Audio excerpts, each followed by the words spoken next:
Hi everyone, we're working through the quadratic functions and equations review. We're on question 16D.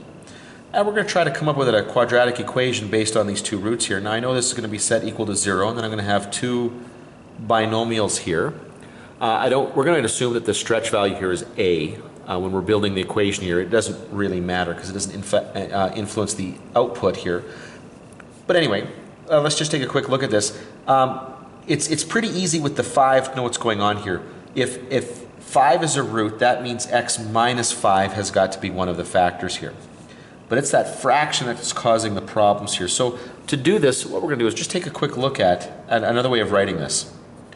We're saying here that x could be equal to negative 7/2.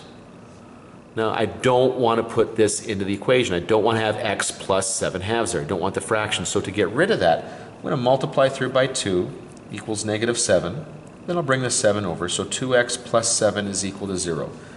Because this is now equal to 0, this looks like one of the steps that I would come across when I was solving a quadratic.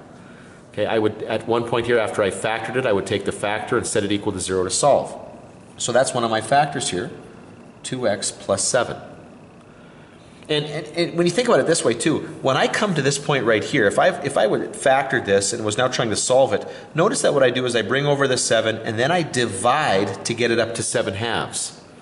If all you do when you go to put this into the equation is bring the 7/2 over and make this x plus 7/2, granted you've dealt with the fact that you've subtracted the 7 over, but you've never dealt with the division by 2. Like you need to do that. You need to multiply by 2 to get rid of that fraction first. And now we can just distribute this out to get 2x squared.